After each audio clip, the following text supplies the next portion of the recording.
Hello everyone, welcome to Men on Fire. My name is Mike Aren, a former mechanic and engineer turned transformational teacher. And each week I'll deliver an inspiring message to help you excavate those repressed inner negative feelings and install new thoughts that will finally allow you to truly become the person you were born to be. Hey, one more thing before we get going. Are you feeling stressed, anxious, or frustrated these days? If you are, and you'd like a little help, go to calendly.com/soul mechanic booking and book a 15-minute clarity call with me absolutely free. That's Calendly, CALENDLY.com/soul mechanic booking. Also, if you're looking for an accomplished public speaker to speak in person or virtually at your next event or meeting, I can help you out there too. Okay, let's get on with the show.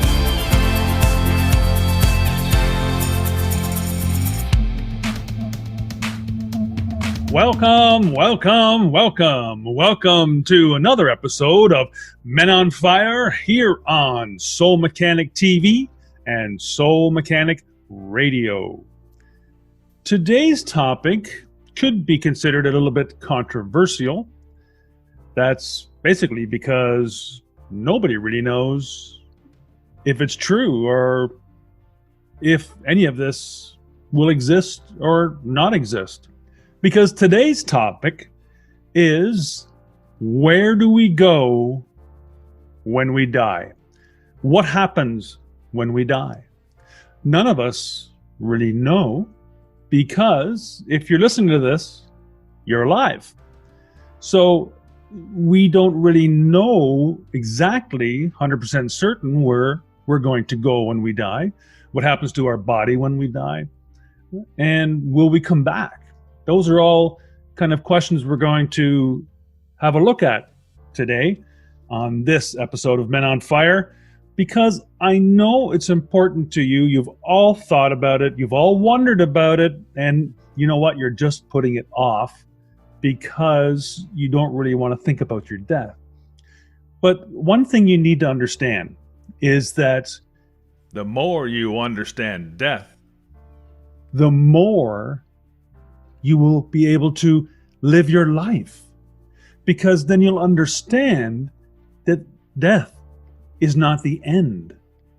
Death is just what happens in our life cycles and in what is called the process and cyclical nature of the universe itself. It's always like a turning wheel, unending and moving and never stopping. It's always evolving. The universe is always evolving into something new. So let's start talking a little bit about maybe tradition. Traditions, or wisdom traditions, or things we've learned in the past would have us believe that when we die, we would go to a couple of places, either heaven or hell, whether we were quote unquote good or bad. And I always had trouble thinking this was the case, because it centers around religion, and with religion comes a lot of rules. And I'm not trying to slight any religions here at all, but to belong to their belief system, you have to have certain rules, and you must abide by them. And by and large, rules are fine as long as you're not excluding other people. So if you belong to a religion that says that you are the chosen ones, that you will be the only people that want to or will continue once this earth explodes, or there is an apocalypse, or the return of a certain individual shows up, then that's being exclusatory, and you're excluding others from that whole sphere of being saved, let's say. So to me, that doesn't make sense, because we are all the same. We all came from the same place. We're all made of the same stuff. So I don't get how, if there was a divine body out there in the ether that was looking down upon us, why would they want to exclude people that were made in their own image, but yet accept others? And that always just bothered me when I was in Sunday school. I went to a Lutheran church, which is kind of a slice off the Catholic church, just a little bit different, but considered a Protestant religion. But even still, when I was a young boy in Sunday school, I had a hard time kind of believing that. And Jesus loves everybody, to name the Savior that we were being taught about. But yet, he'll only save some people and not others, based on how you act while you're here on earth, which still didn't make much sense, unless, of course, you repented and had a confession with a certified priest, as if that would really matter. So I don't want to get off on a tangent on religion, because I enjoy all religions. I think they all have a place, and it's a place that brings us to spirituality. And spirituality is what religion is all about, and what we are all about. But you see, religion needs spirituality. Spirituality doesn't need religion. And therein lies the difference. So from a scientific viewpoint then, coming a little bit from my engineering backgrounds, I always wanted to know more. I wanted to know more about how things work. How do these things make any sense? And when I went to school, in high school, and we were taught physics, we learned about the Newtonian model of atoms. So the atoms and its different, the nucleus and protons and electrons, they all started to orbit around each other, just like the Earth and the planets do around our sun. That was the model that was put into place at the time, because they hadn't come far enough to learn anything else. And then really was the battle between, people that believed in spiritual things and people that were hard facts. No, this is how the atoms work. So it's none of that woo-woo stuff. But as time went on, and many great physicists and scientists kept bringing out more theories, and string theories and quantum theories, it's now largely accepted that with quantum mechanics and quantum theory, everything in the universe is waves of energy, just like waves in an ocean that contain energy, right? They have kinetic energy within them and able to produce great effect on things. If, in a storm or whatever, you can see that on TV when we see the hurricanes hitting the coasts and those sorts of things. So the energy is contained within these waves, but they change. They change from waveform to particle form when we observe them. And that's also been proven. It's called the observer effect, and you can look that up on Google if you like. And so these waves of energies can change into particles, which are what we're made of. We're so many gazillion particles because we have 50 trillion cells within us, all amassed in this one huge cell. If you look in the mirror, you see yourself just as one entity. But there's 50 trillion little cells that all make you up. So they are like mini yous. Every one of those cells have different systems that keep them alive, just like you do. Excretion systems, and how they feed themselves, and how they get the nourishment and oxygenate from the blood and that sort of thing. They all have the same systems we do as our one singular cell. And we are like those 50 trillion cells when compared to the universe itself. We're just some small little part, but we came from energy. We have energy within us. Again, proven by EEGs, people having brain energy, making model railroad cars or car race sets actually move with the energy, electrical energy within our brain. So we are able to have a chemical or electrical chemical source of energy within us. And that comes from somewhere, because energy cannot be created nor destroyed. It just is. So it came from somewhere. We have that energy inside us. So then when we die, to get started getting to what we want to talk about in this episode, when we die, what happens to that energy? Because our bodies are just carbon-based life forms. That's it. And if you ever watch Star Trek, they've talked about that a few times. I'm just a carbon-based entity. But so our bodies then, if we were to die out in the woods, we would just decay and become part of the earth once more, just like a fallen tree. It decays over time too. And if you went back 10 years later, you wouldn't see any evidence of that tree was ever alive. It has just become part of the earth, part of the soil. Our physical forms, our physical bodies, are made up of materials that belong to this earth. But the energy, where did it go? Where did that energy go? So, did we really die? Can you say you died if your energy carried on? I think it's more like calling it continuation day. So you continue, but in a different form. And you go somewhere, and nobody really knows 100% where.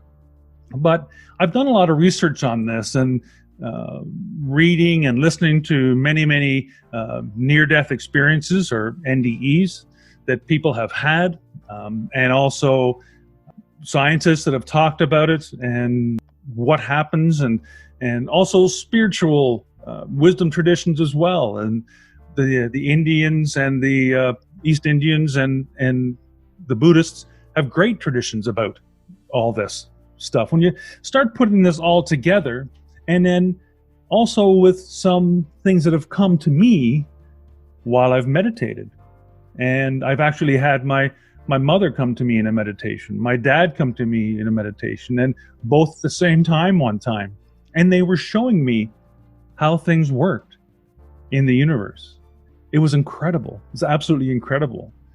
And to put this all together, to me, what I believe happens is that our energy, or you might call that your soul, our energy carries on. And it goes somewhere.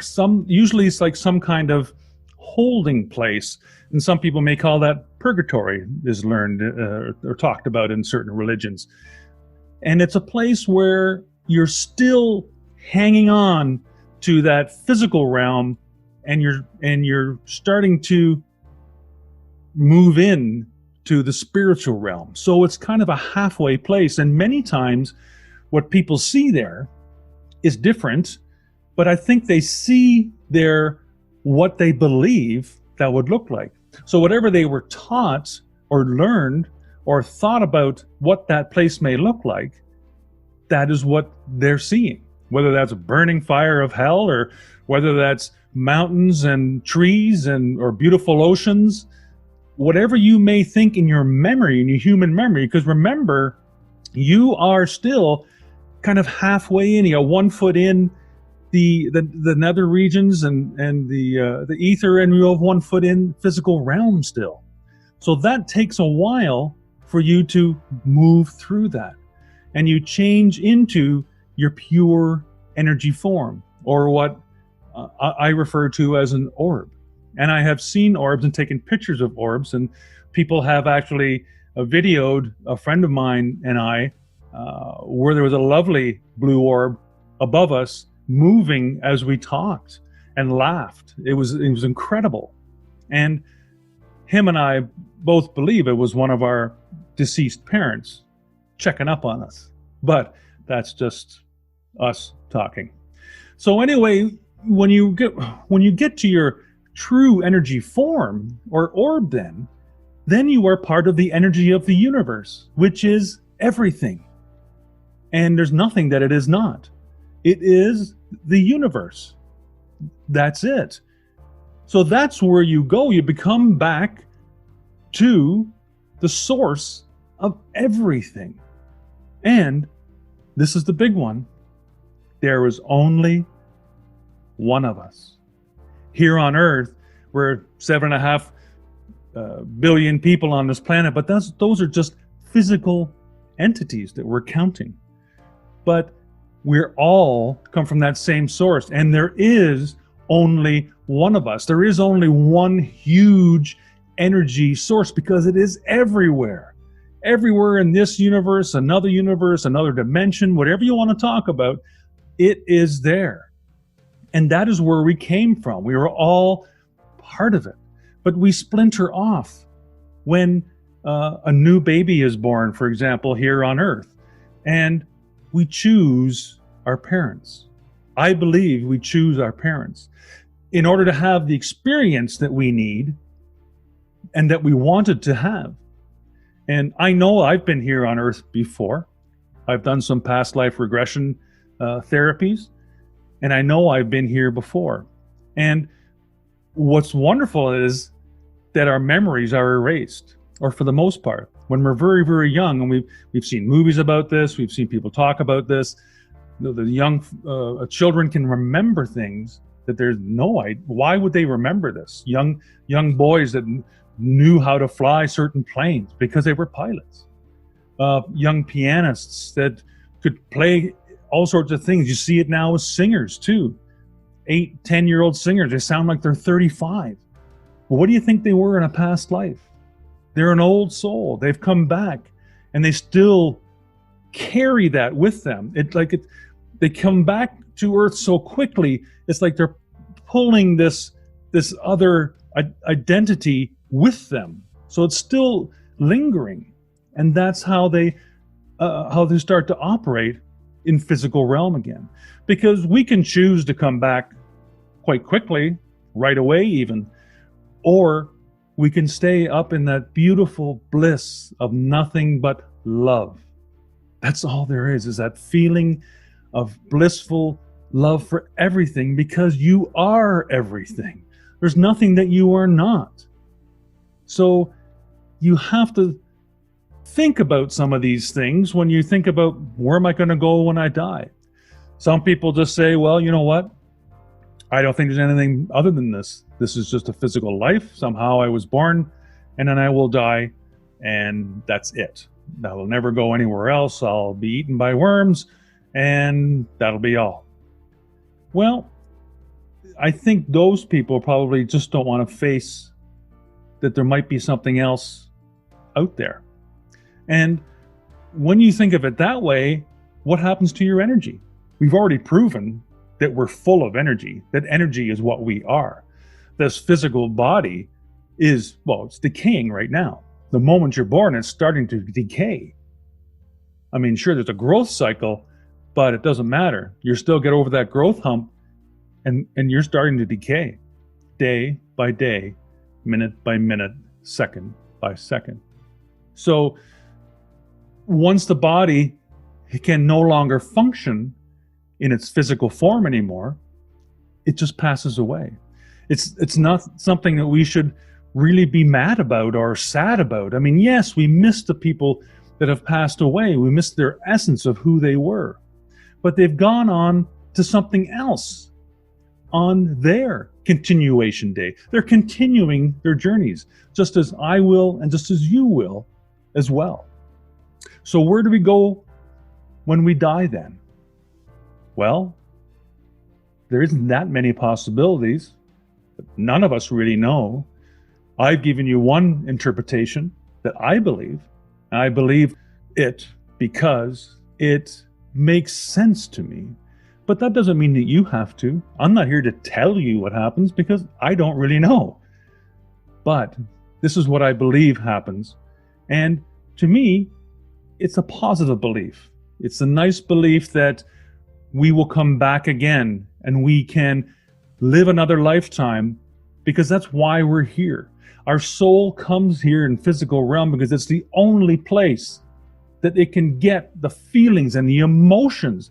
We're blessed to be such physical beings. It's, as far as I know, the only place in the universe that you can come and have all these emotions, whether they're good, bad, or the other. It doesn't matter. We are emotional beings, and we can go from pissed to bliss in a minute or less, right? 10 seconds. We can change our mood like that.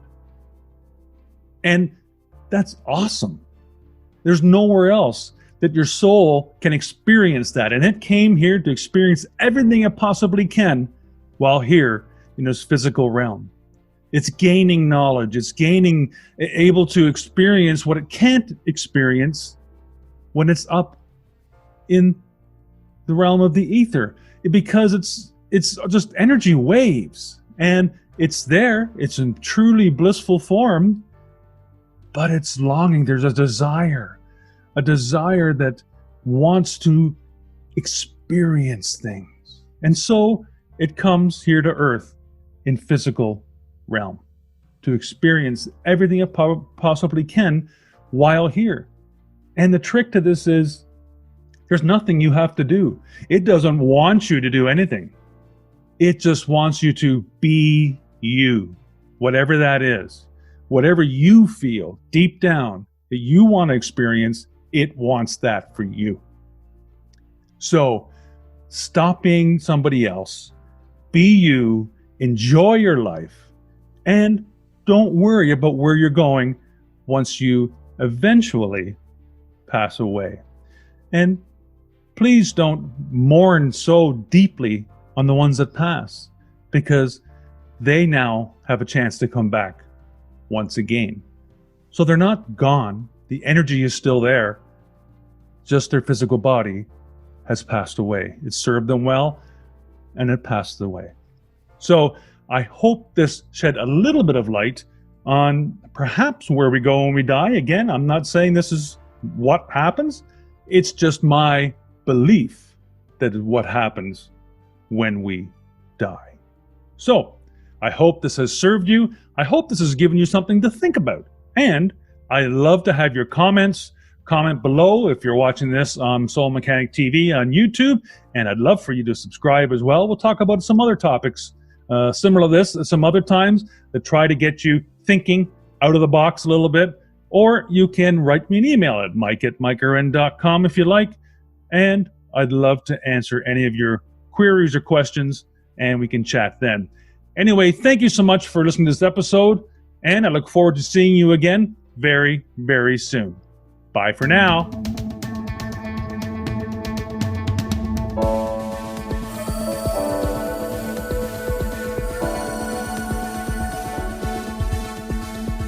Hey, are you having trouble living the life of your dreams? Guess what? You're not the problem. It's not that you're not smart enough, deserving enough, or even hardworking enough. The problem is that you haven't yet installed the one key belief that will change everything. Want to know what it is? You're the one. That's right. You are the one. The world is waiting for you to give it that one special gift that only you possess. Want to find out more? Head to my website at mikearend.com to order my new trilogy, You're the One. The first two books are available together in an omnibus book, with the exciting final installment of the series available soon. And while you're there, download a free ebook or two to help make a difference in your life today. Thank you so much for listening to today's episode. As always, keep what feels good and dump what doesn't. And remember, live without judgment, give without expectation, and love for no reason. Follow those three simple expressions, and you'll be well on your way to an inspirational, intentional, and successful life. Until next time, you're the one.